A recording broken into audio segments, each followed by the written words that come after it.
This just in, breaking news from the rock fight. Rumors are swirling about a merger between two outdoor footwear titans.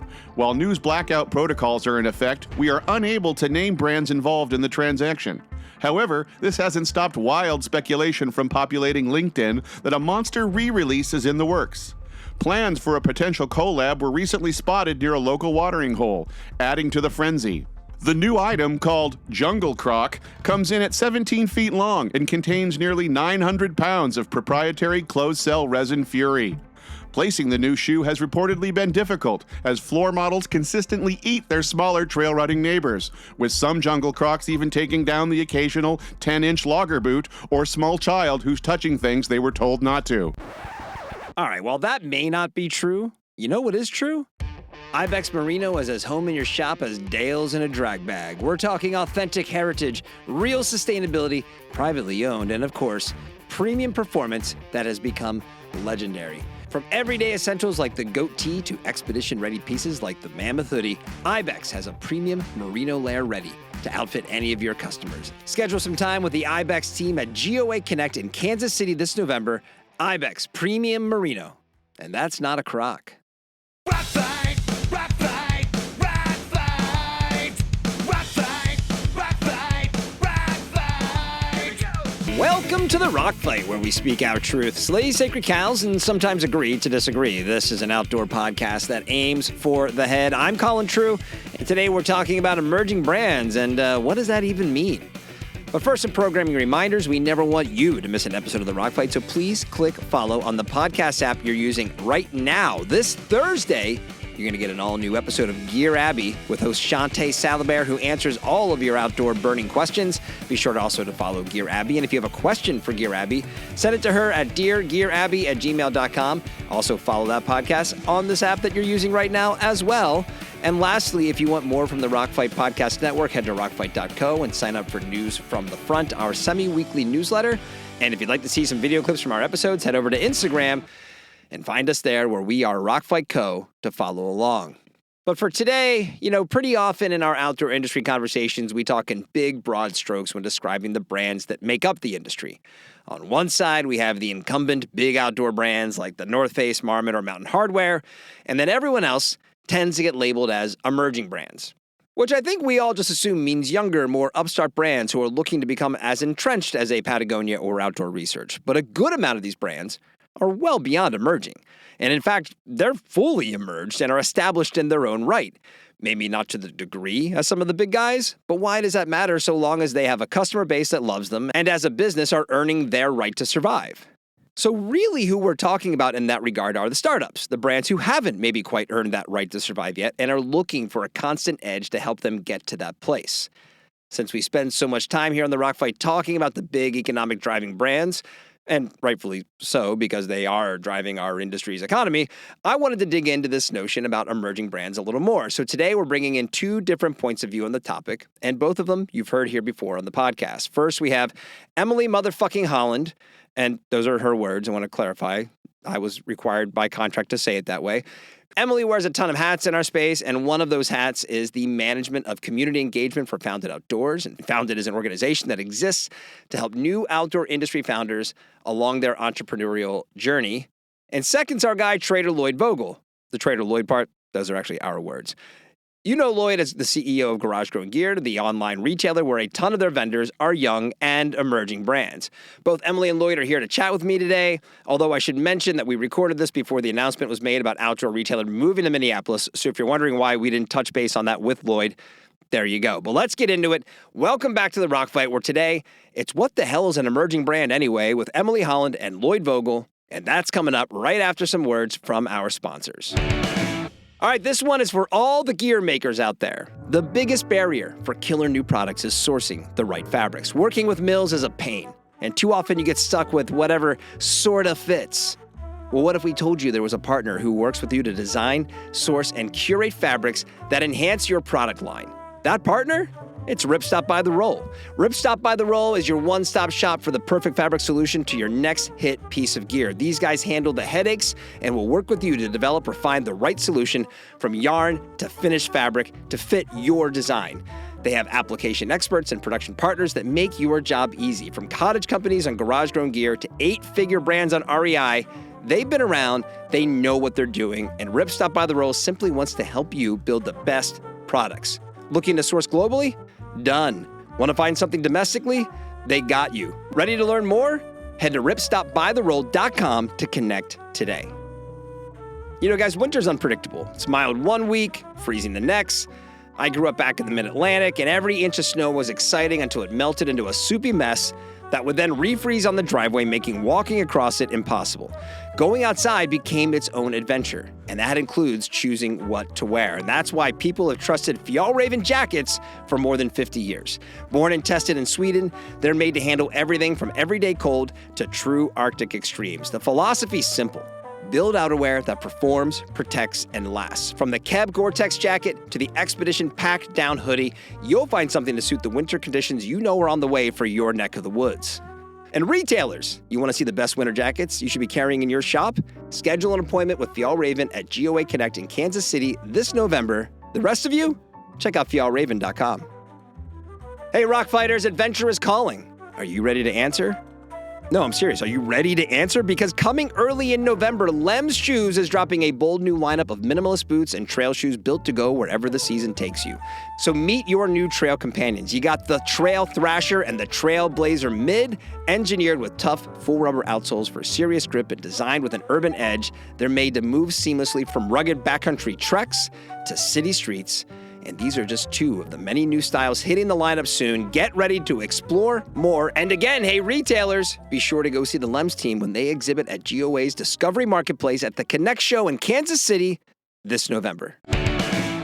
All right, we are here with a couple of returning champions of the Rock Fight. We got Emily Holland, who has on her Founded Outdoors hat, which is, I think, hat number 856 of the more than 1,000 hats that she wears, as well as the CEO of Garage Grown Gear, the Dyneema enthusiast himself, Lloyd Vogel, is back on the show. Welcome back, guys. Good to have you back here. Thanks for having us, Colin. Yeah, good to be back.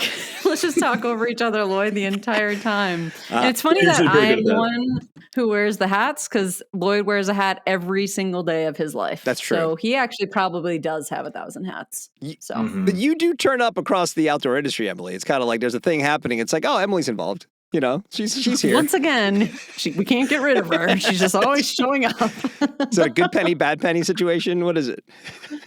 Yeah, I don't know. That must be a Gen X saying. I don't really know what that means. What's a penny? Do we use those anymore?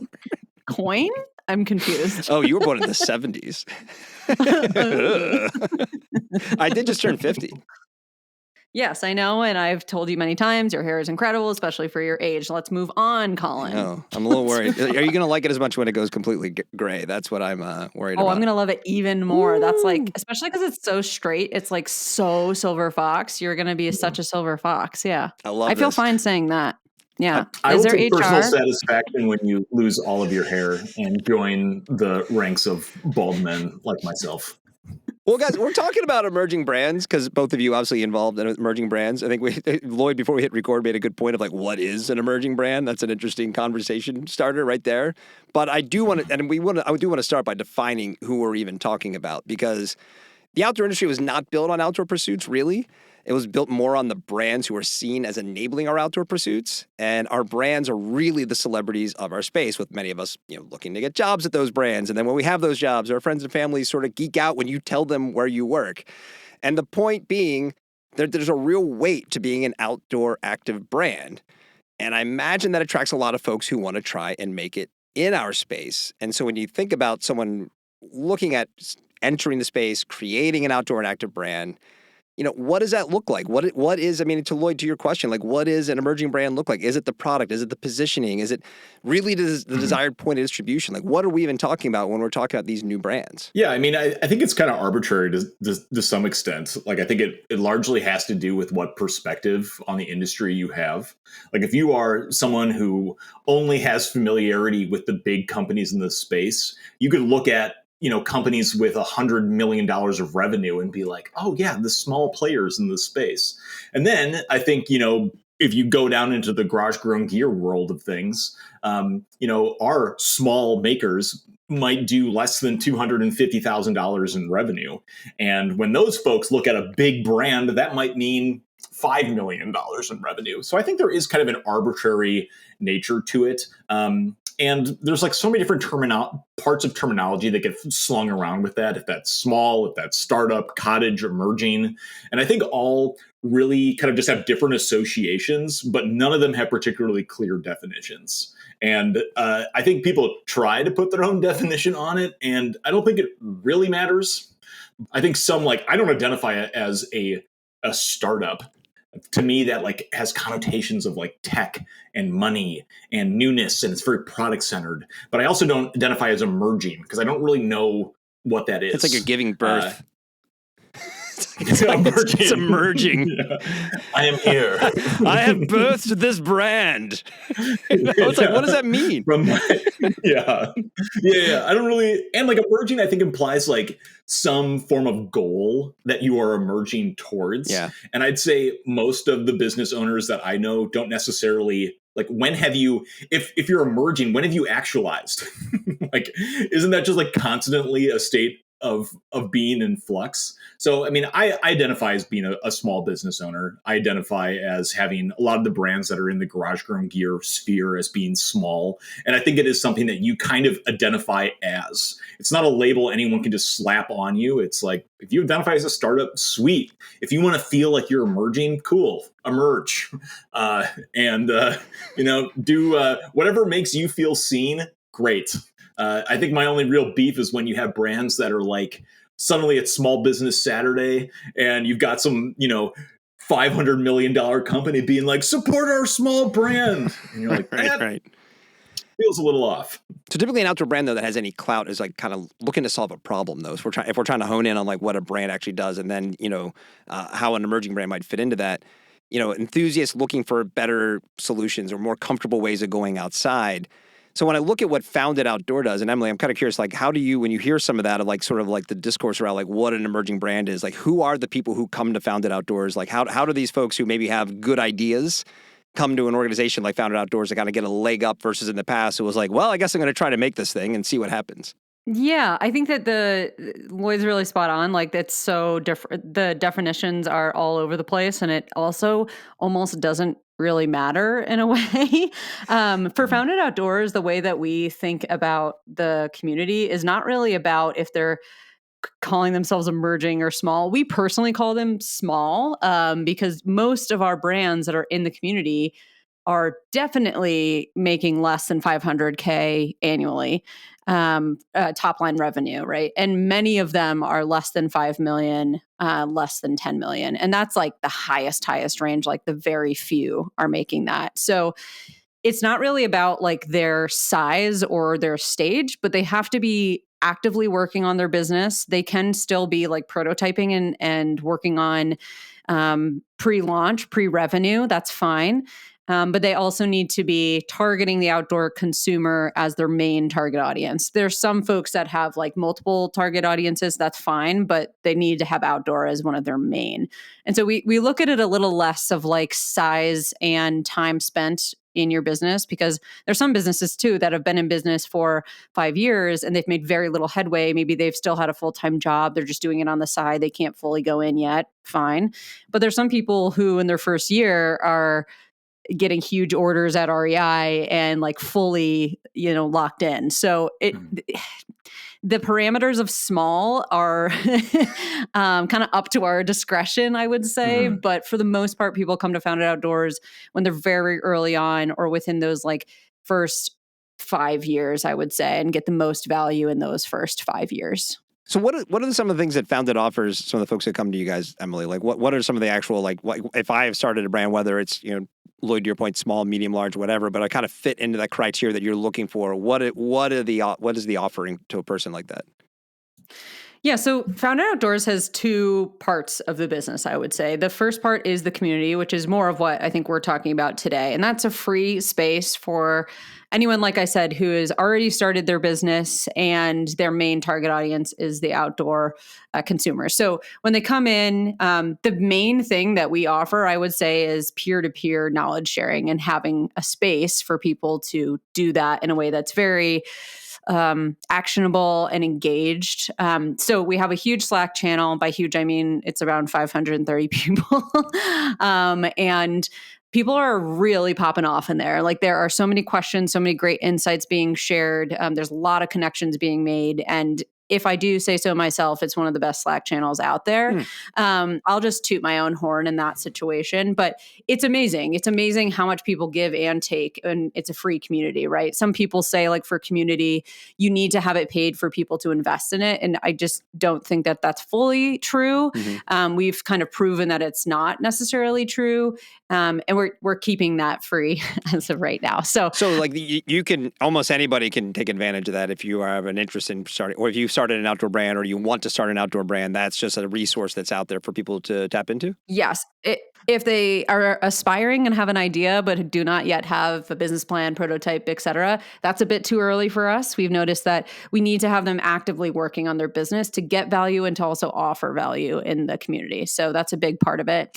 And then we do tons of virtual events. Like we have webinars and workshops on all kinds of things. This year alone, we've had sales, how to crush trade shows, like how to deal with the tariffs. And then we partnered up with Lloyd and Garage Grown Gear to do a monthly webinar series called the Ascent Series, which is a panel that Lloyd runs, usually on a specific topic that we know small/emerging/startups/cottage brands care about. We definitely need a word. I think like you said, it was Owen that came up with emerging. I think you might be right, but like it's just not. There's not a good all-encompassing word. Let's work. We'll take this offline. Sorry, Emily. Didn't mean to Maybe interrupt it's a Chat GPT job. Right. You just put all those in there and just like say, come up with a term for this. Yeah. And then finally, we try to at least have extra resources too. So we have a resource guide that kind of holds everything that we've done. It's all of our recordings of all of our workshops, webinars, anything people share in there that's helpful, full list of any outdoor events.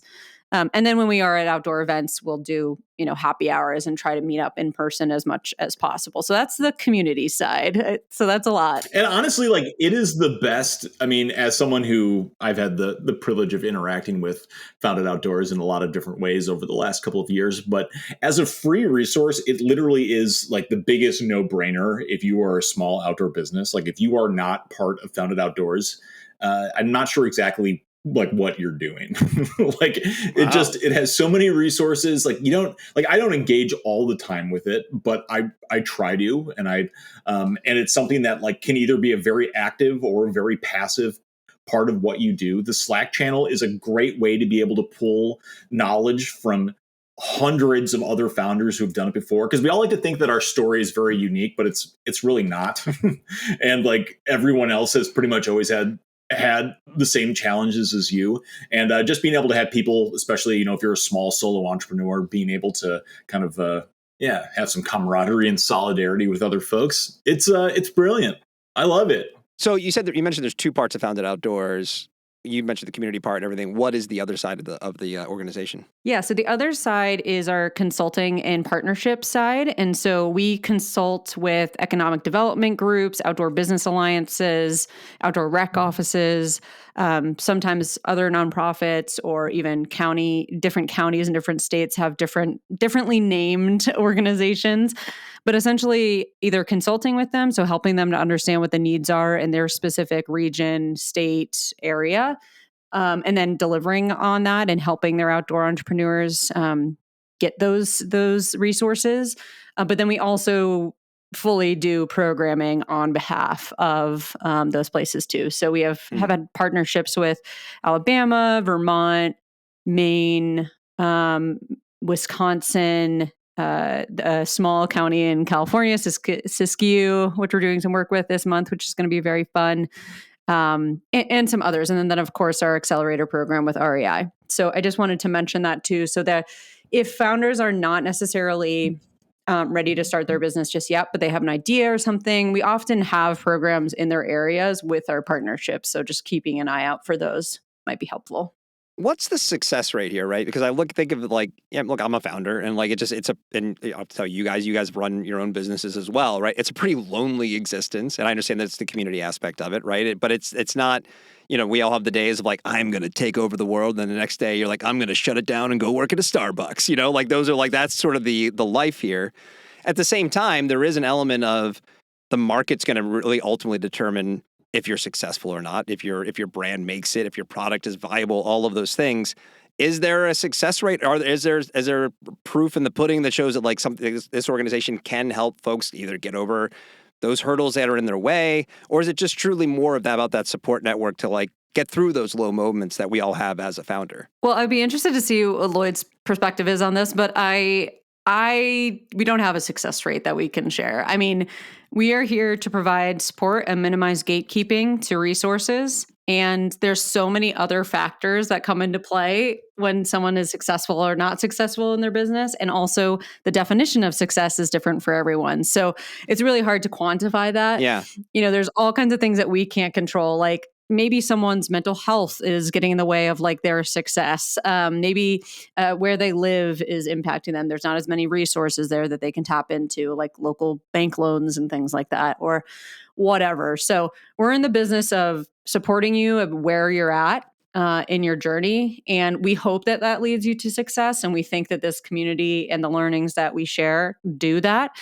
However, we're not, at the end of the day, responsible for your success. And so but we hope for it. What's the gatekeeping that's going on that you're referring to? Is there something specific that you guys have encountered? Traditionally, this is a little bit of coming from Silicon Valley and, other types of industries too. But traditionally, who gets access to resources when it comes to founding businesses as far as investment, right? Mentorship goes, let's guess who they are. White men. We all guessed at the same time. That's Look at thing? that. Yeah. In the outdoor industry? Never. You left out skinny, by the way, in your descriptor. So, yes, yeah, skinny-ish white men, waifish, if you will.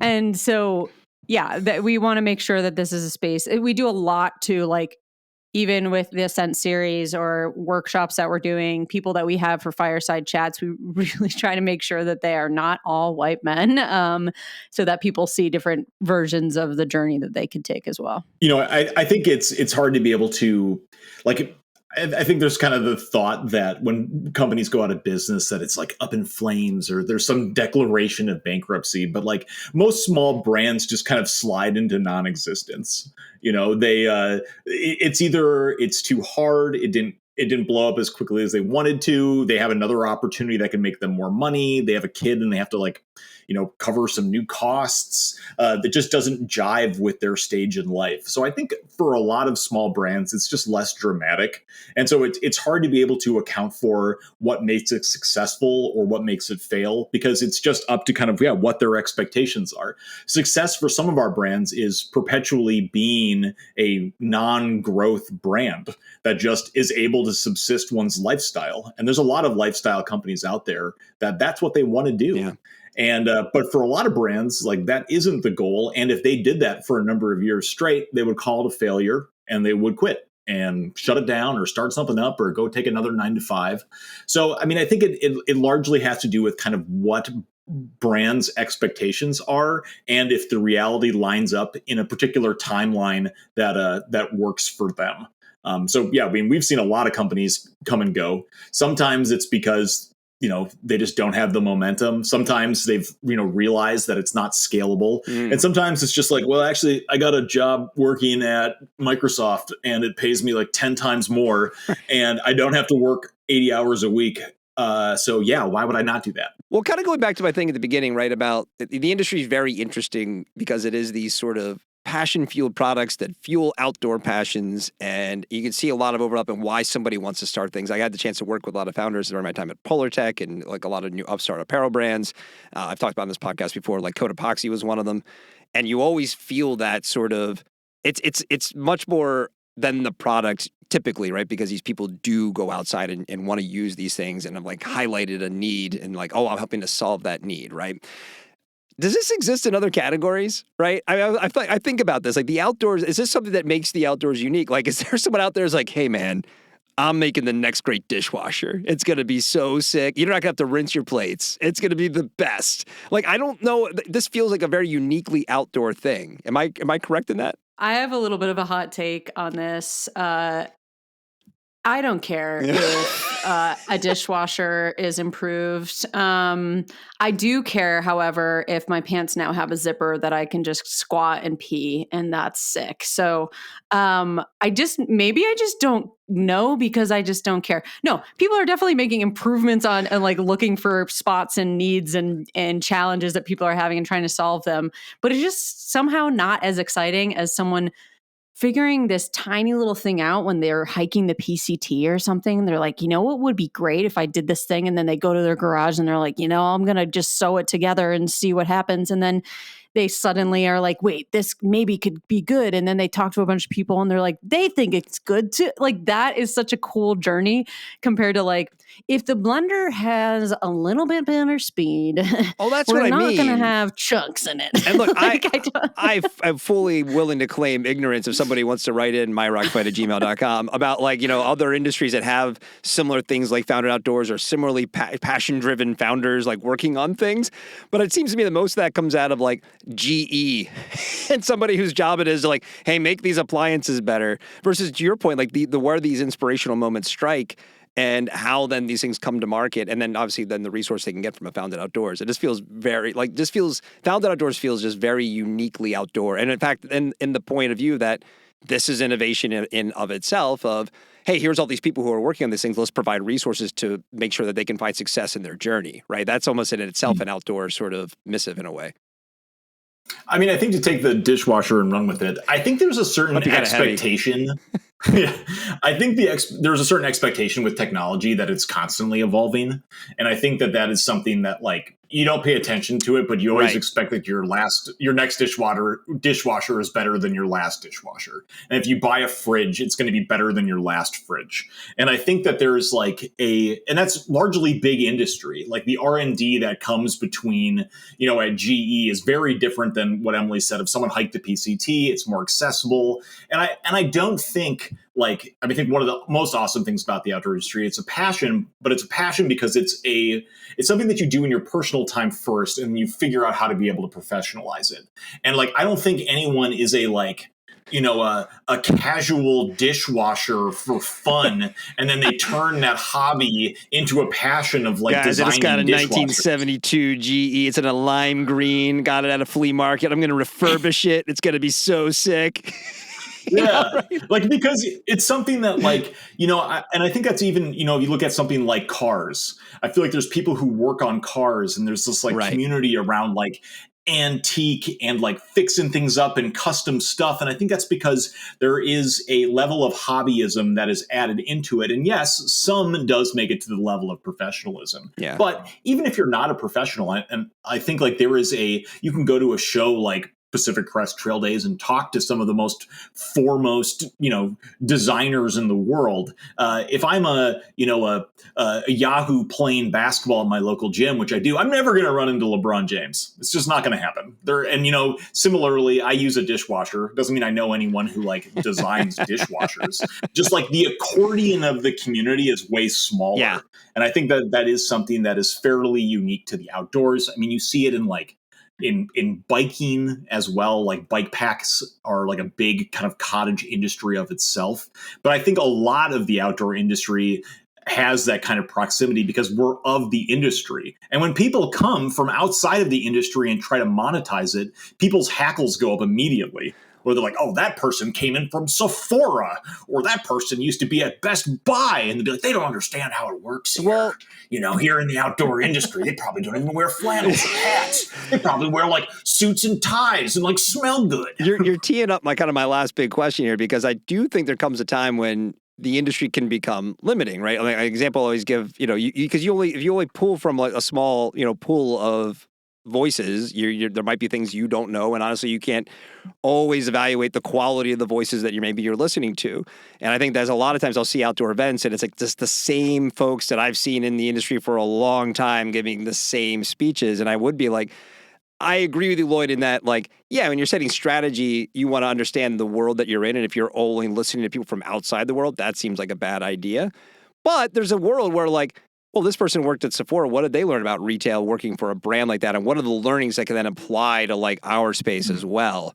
And no, I agree with that fully. Yeah. I just think that that's what the industry thinks. Like myself. Yes, you're correct.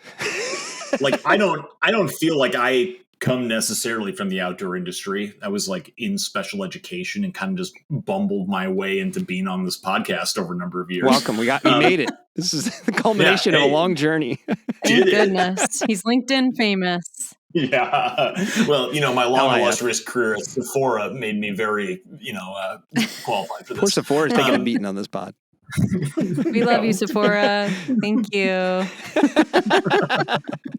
Are they a new sponsor of the pod? They're welcome to. That's fine with me. He's taking money from wherever he can get. Listen, we're not going to we're really not going to bag money on you on this show. You may as well, tap into the outdoor scene. But you know what I mean, though. That would I think it becomes important at some point to listen to other voices as well. And is that an opportunity for Founded Outdoors to bring some of those voices in for the founders that you guys have involved with your organization?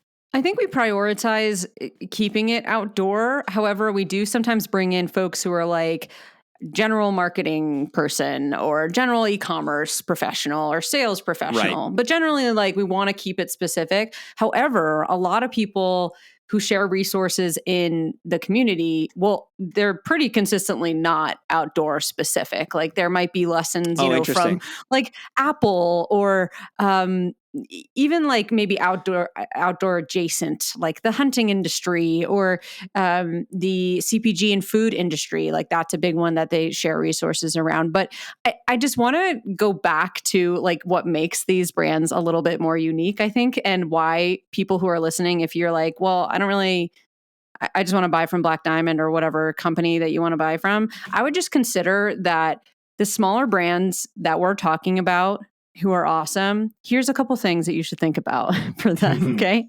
They innovate way faster than the big brands. They can, because while big brands have R&D budgets, small brands have no rules and they can just do whatever they want. And obviously they need to be compliant with legal restrictions, but they can innovate faster. And so you might be able to get a way cooler product that works better for what you need way faster than a big brand. Yeah. So that's number one. The next is that they're so close to the community's needs. So many people, especially in Lloyd's community, but also in Founded Outdoors, were literally, we just talked about, on the PCT and they decided to do this thing. Or they were trying to go camping with their baby and they're I'm going to get Costco blankets and put it together. And now they have a business that does that. So they're so close to what we actually need. And they're also open to feedback a lot of the time. And that's incredible. I'm just going to keep going. And so then they also drive economic development in these local areas, whether it be tourism or even Melanzana in Leadville.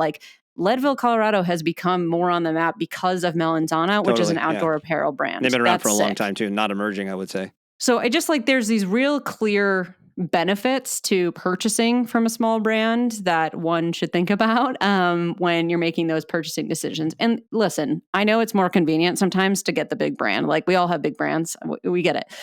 But just thinking about that when you need something for your next trip, I think is really important. It's also just not that much more expensive if it's not even cheaper. I think there is a mystique that small brands come with a premium price point, but not always. A lot of times they don't have wholesale margins that are built into it. So there's less of a need.